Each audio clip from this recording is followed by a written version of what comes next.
All right, Shalom. I want to give all praises to Yahweh, by Hashem Yahweh Shai, by Hashem Rachar Kodash. Double honors to the apostles and elders of Great Millstone. All right, blessings to the elect of Yasharahla, which consist of the Negroes, Latinos, and Native Americans. And blessings to you, Akim, out there enduring this truth and sincerity, teaching across the four corners of the earth, looking forward to the downfall of Babylon. Hey, it's 11:44, 1:44. Okay. Yeah, this lesson, man. Hey, I'm gonna say one thing before I get started and get into the lesson. If the Lord put a spirit on you to do a lesson, get into it. I'm not saying be haste and just do it, but if it's just on your mind and because this lesson right here is beautiful. When I seen it pop up on my phone, I said, "Hey, call law, y'all by Shem Yahweh Shai," because I was meaning to get into this, man. Get into the whitewashing and the iconoclasm, okay?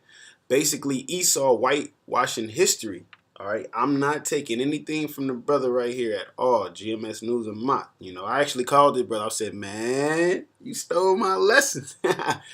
But, I was just joking. The spirit, though, is going to get it out there. If the Lord wants something out there, it's going to get it out there, So, hey, it got out there. I procrastinated on it a little bit, and the brother put it out. So he's like, man, just do a re-up video, because he had, I had a couple points that he didn't get. So, hey, Lord willing, this is edifying. And I do want to play a very important clip from his video. Very important clip because, yeah, it just gets straight to the point. So let me get into this right quick. Now, let's go right here to this. This is the main one I'm going to pull out. It says, James Francis Edward Stuart, confirmed. James Francis Edward, Prince of Wales, the Chevalier de St. George, the king over the water, the old pretender, or the old Chevalier, was the son of the post James II of England and Ireland. James the VII of Scotland. As such, he claimed the English, Scottish, Irish throne as James III of England and Ireland, James VIII of Scotland, from the death of his father in 1707. When he was recognized as King of England, Scotland, and Ireland by his cousin Louis the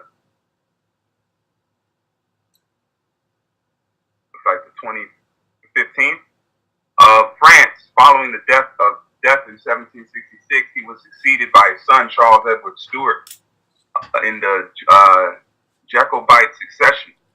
Had his father not been deposed, there would have been only two monarchs during his lifetime, his father's and himself. In reality, there were seven: his fathers, William III, Mary II, and George I, George II, George III. Although the ruling Protestant Stuart died out of his half-sister, Queen Anna, and the last remaining Stuart of James, his son. So let's go right down here and look right here.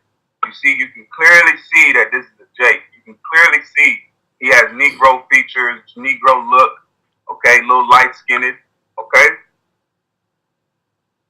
So that's showing you now, we read, believed to be James Francis Edward Stuart, Prince James III of England, because of the similarities in armor, hairstyle, and leopard skin coat founded in the fake white-nized, see that? White-nized portrait of James III of England, who was son of the deposed King James II of England. So you see this face right here? You clearly see that this is an Israelite, okay? Now, let's go to the white-nized version of him. Bam. See that? See how the difference? It's the same armor. It's the same hairstyle. It's the same pose as in the real one. And even got the same, everything's the same. Let's look at the similarities. Everything is the same. I guess, that was just that armor and hairstyle. It was, and the leopard skin was just in the style right there. Nah, man. It's clear as day. Let me let the brother get it in. Okay, but they even put this blue thing in here. It goes into that blue line, that bloodline. Okay? Illuminati adding their trademark That's why you see a lot of those presidents wear that blue tie, just like that color or that red tie, which symbology goes back to that bloodline and their ties to the Illuminati, if you want to say. Okay, so you see that this clearly is an example of Esau being the devil, and it says since albino people do not make fake portraits of black or mulatto people, rather they only. I believe mulatto means black as well. Let me double check.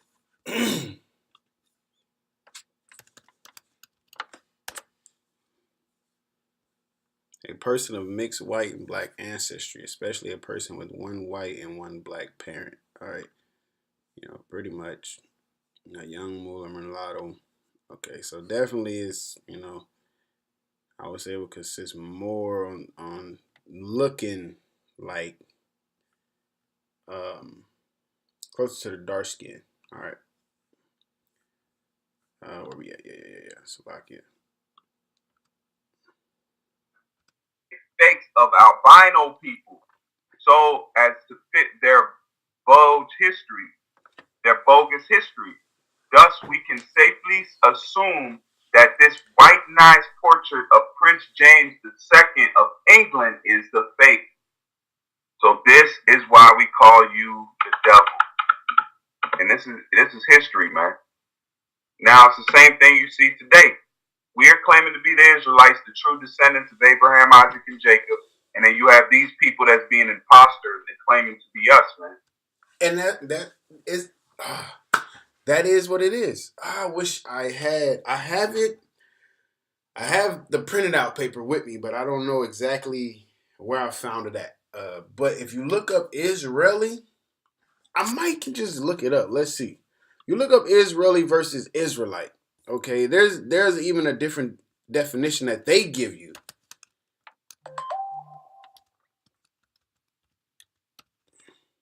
Let's see.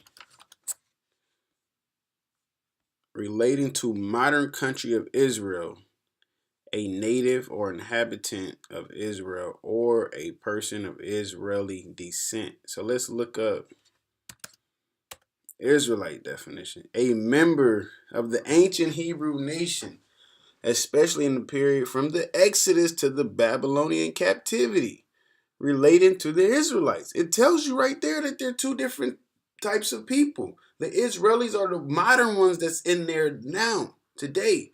So, as the brother was saying, it's identity theft to its finest, okay? Now, I will say with this lesson, I don't have all of the pictures that I would want, like certain pictures are in Russian icons and things of that nature. But of course, we do have one for sure that we can get into. Who the world claimed to be Jesus. All right. Completely white. White. Olive, you gotta throw that in there. You know how people he was olive tone. No, shut up, man. Come on, man. The scriptures say he was dark skinned, but we'll get that. I'll pull it up now for later. All right. So yeah, man, and so I'm gonna get into the definition iconoclasm. All right, and then get into these scriptures, and then we're gonna head out, man. We're gonna head out. All right, cause and this is why we call you the devil, cause you're the deceiver, man. All right, you are the deceiver of the earth. That's your whole job. All right, that's your whole job. What it said that the thief cometh not but to steal, to rob, and to kill. I believe that's your whole MO. That's what you do, Esau. All right, so the definition of iconoclasm is the action of attacking or assertively rejecting cherished beliefs and institutions or established values and practices. It sounds like a culture to me. It sounds like beliefs, laws, statutes, and commandments to me.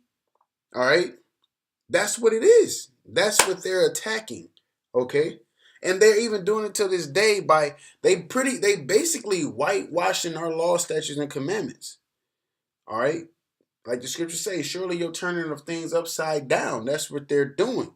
Everything we had, they're whitewashing. They're making it look like them. Thessalonians, First Thessalonians tell you, that Esau basically put himself in the seat of the Most High, trying to be the Most High.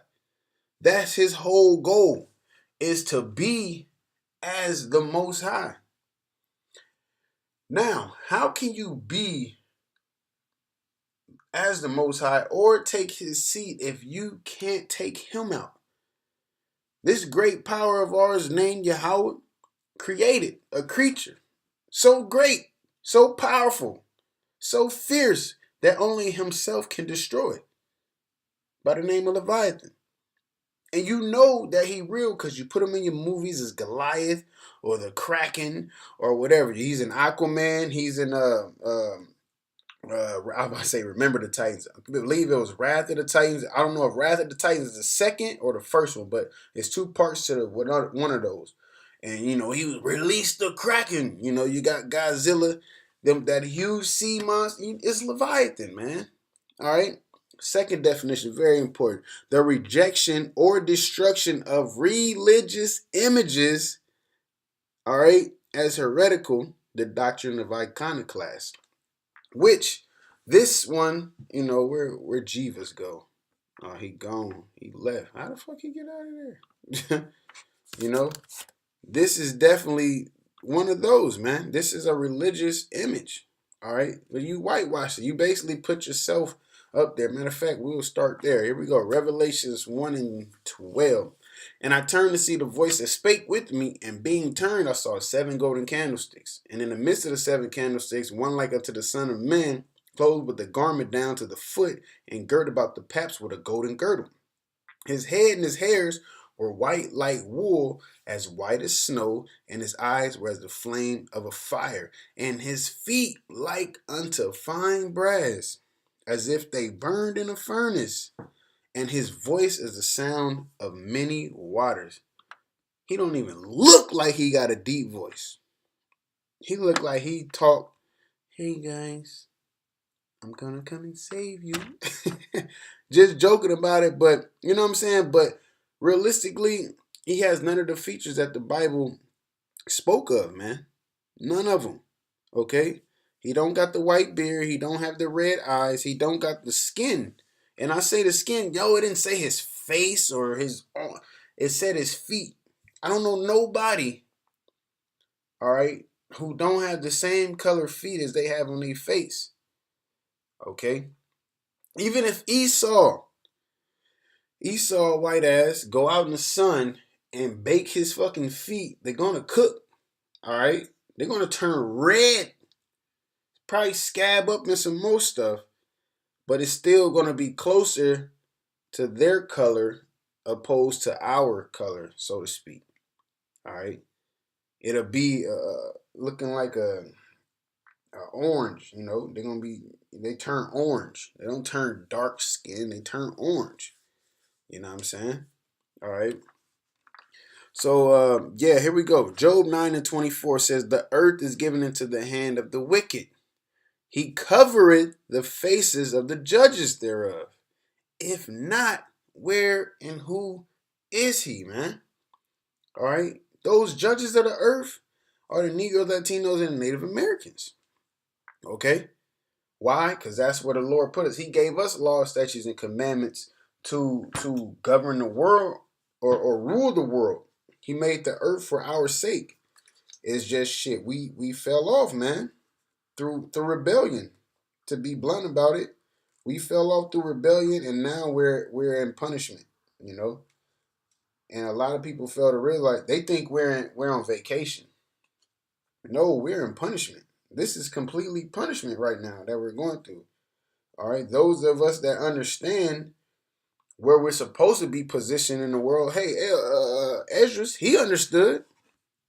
All right, he understood where I ain't gonna get it, but he basically said, man, where, you know what I'm saying? We basically your people, but these heathens, they reign over us. They got a better position than us. But it also say in Second Esdras, the 6th chapter, that the affliction of Israel, until the affliction of Israel be fulfilled, we're not done yet.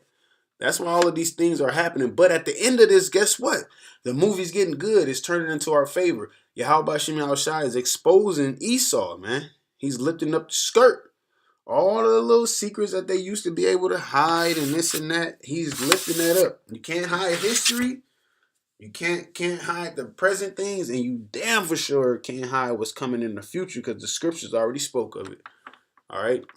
I do want to get this last part. It says, if not, where and who is he? If it's not Esau, if he don't fit the description of the earth being in his hand and him being the wicked, you have to do a 100-part series and let us know, because obviously we in denial or something's going on.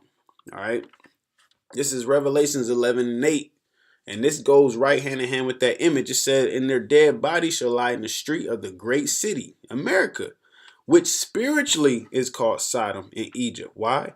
Because the scriptures, hey, well, Sodom, we don't even, you see all the laws they passing for the gays. Here it is, the Supreme Court passed laws for all the gays and all, I think it's like 64 different orientations or whatever, passed for all of them to get married. Y'all didn't learn from the first Sodom and Gomorrah. And then on top of that, it was an article that they wanted the Most High to apologize for destroying those cities, man. Like, who are you to tell him to apologize for him carrying out his word of judgment? All right. It says spiritually called Sodom and Egypt. Now, in Egypt, you go to Deuteronomy 28 and 68. We were to go into Egypt again with ships, man. Okay. We were supposed to be in Egypt again with ships, man. All right, this is that Egypt. Okay. This is where we was held captive once again. All right. We was in there in the old Egypt, and this is the new Egypt. Look at your dollar. You got the pyramid, I believe in Las Vegas or something, they got that big, I forget exactly what it's called, big pyramid with the white diamond at the top. They talk about the all-seeing eye all around here, blah, blah. It's Egypt. Keep Egypt custom, Egypt holidays. It's Egypt, as well as Sodom, as well as Babylon, as well as Greece, Rome, and damn near every other empire that ruled, man. Okay? But the end part is important. It says, where also our Lord was crucified. Was the Lord crucified over here? No. He was spiritually, though. Okay? He definitely was spiritually. All right? It says to stake, drive down stakes, to fortify with driven stakes, to palisade, to crucify, metaphorically, to crucify the flesh, destroy its power utterly, the nature of the figure implying that the destruction is attended with intense pain. All right, it didn't get too much into it. Let me see if they got something there in the root.